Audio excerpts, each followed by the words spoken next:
ETF index mutual funds నేర్చుకుని stock మార్కెట్లో రాణించాలనుకుంటున్నారా? వెంటనే ఈ నెంబర్కి కాల్ చేయండి. నమస్తే, welcome back to Suman TV. Texas లో ఉంటున్న ప్రతి భారతీయుని వెళ్ళగొడతాం. ఫ్లోరిడా రిపబ్లికన్ పార్టీ నాయకుడి వివాదం ఏంటి? మెడికల్ డిపోర్టేషన్, అమెరికాలో ఉంటున్నటువంటి ఎన్ఆర్ఐలకు కొత్త చిక్కు.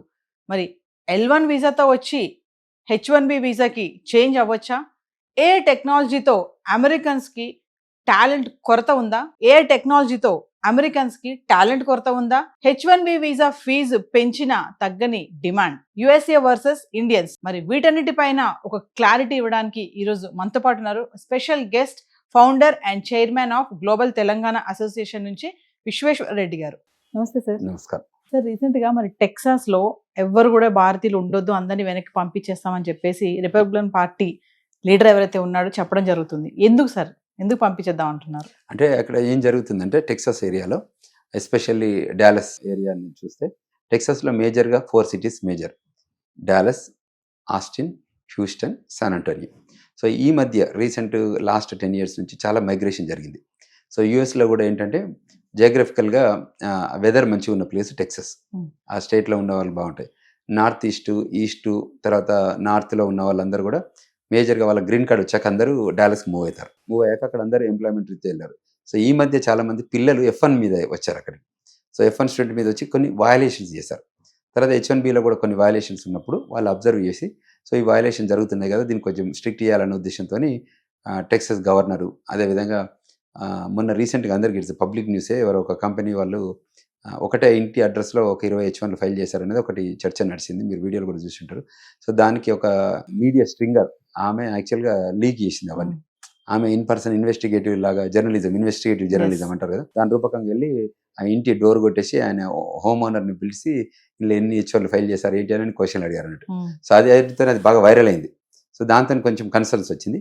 సో ఇప్పుడు ఏమంటుందంటే state governor office, state government డిపార్ట్మెంట్లో నో H1B వర్కింగ్.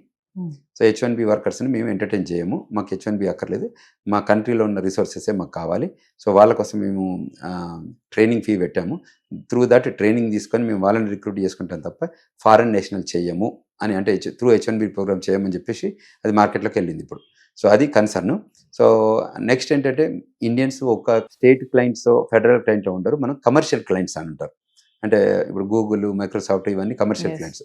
సో అక్కడ మనకు మన stem, science, technology, engineering, mathematics మనకు ఉంది అన్న విషయం తెలుసు. సో వాళ్ళు ఏ కంపెనీ కూడా అది వదులుకోవడానికి ఇష్టపడదు. సో ఈవెన్ బాగా స్ట్రెస్ అప్ చేస్తే ఏం చేస్తారంటే వాళ్ళు పొలిటీషియన్ దగ్గరికి వెళ్తారు, వెళ్ళి no you cannot pursue this program, ఈ program need to be decommissioned అని చెప్తారు. సో అప్పుడు ఏంటంటే వెనకకు వస్తారు. అంటే ఇప్పుడు ఎవరో ఒకరో ఇద్దరు కానీ టెక్సాస్ కానీ ఫ్లోరిడాలో కానీ గవర్నర్స్ కానివ్వండి, అవి వాళ్ళ ఒపీనియన్ కింద తీసుకోవాలి. సో తర్వాత ఇన్వెస్టిగేషన్ టైప్ చెక్ చేస్తే as long as we have proper documentation, proper paper work, we don't have to worry. So దాంతో టెక్సాస్ది కానీ ఫ్లోరిడాది కానీ రీజనబుల్గానే ఉంది. అంటే వాళ్ళు ఆ కంట్రీలో ఉన్న వాళ్ళు అట్లా చెప్పకపోతే వాళ్ళకు కూడా ఓట్లు వేయరు కదా. So it's typical political strategy అన్నట్టు. సో ట్రంప్ మాత్రం టోటల్లీ బిజినెస్ స్ట్రాటజీతో పోతాడు. But otherwise that whole population is very big population. So according to that only అంత ఫ్రేమ్ వర్క్లోనే ఉంటుంది. స్థానిక ఎన్నికల్లో కూడా వాళ్ళు ఓడిపోవడానికి కారణం ఇండియన్సే, మీ వల్లే మాకు ఇక్కడ ఓట్లు కూడా రాలేదని చెప్పేసి ఇప్పుడు టెక్సాస్ లో ఇండియన్స్ పైన బాగా కోపంగా ఉన్నారని అంటున్నారు సార్. దీనిలో correct, you have valid point.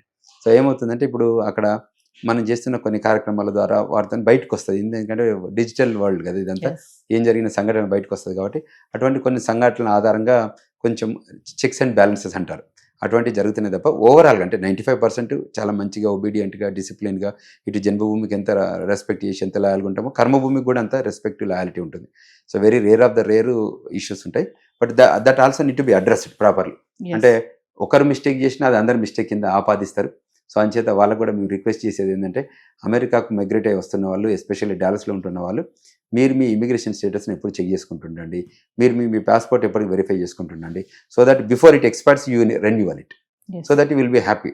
Otherwise if it's delayed, తర్వాత అది ఎటు పోతుందో, ప్రోగ్రామ్ ఎటు చేంజ్ అవుతుందో తెలియదు కాబట్టి అక్కడ కొన్ని కన్సర్న్స్ ఉంటాయి. కాబట్టి వీళ్ళని మేము అడ్వైజ్ చేస్తున్నాం ఏంటంటే అంతకంటే ముందే మీరు దీన్ని వ్యాలిడేషన్ చేయాలి. ఇంకోటి అంటే మన వాళ్ళు అక్కడికి వెళ్ళి అక్కడ వాళ్ళని అంటే ఆక్రమించుకోవడం ఇట్లాంటివి చేస్తూ ఉంటారు. అసలు అంటే సరిగ్గా ఉండకుండా, అంటే మనం ఎక్కడి నుంచి అక్కడికి వెళ్ళాం కాబట్టి అక్కడ ఉన్నటువంటి ఆ వాతావరణాన్ని మనం గ్రాస్ప్ చేసుకోవాలి కదా, అట్లా కాకుండా మాది ఇది అన్న ధోరణిలో ఉంటారా?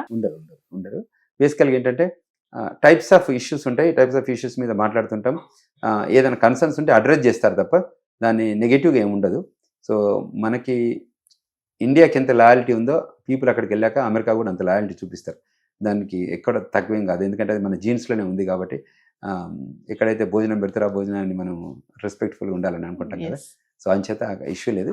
1-2% ఎప్పటికైనా ఉంటుందండి ఎక్కడైనా, అంతే తప్ప దాన్ని 1-2% పట్టుకొని మొత్తం టోటల్ ఇండియన్ కమ్యూనిటీకే అంటే బాగుండదు. అంటే ఇప్పుడు ఈ వివాదం వల్ల సార్ మన వాళ్ళకి ఏమైనా ఇబ్బందులు ఉంటాయి అక్కడ ఉన్న అంటే వాళ్ళకి? ఎవరైతే ఇల్లీగల్ మైండ్ సెట్తో ఉన్నారో, ఎవరైతే షార్ట్ కట్కి వెళ్ళాలనుకుంటున్నారో, ఎవరైతే అట్లా ఆ లైన్లో థింక్ చేసే వాళ్ళు ఎప్పుడు భయపడాల్సిందే. Hmm.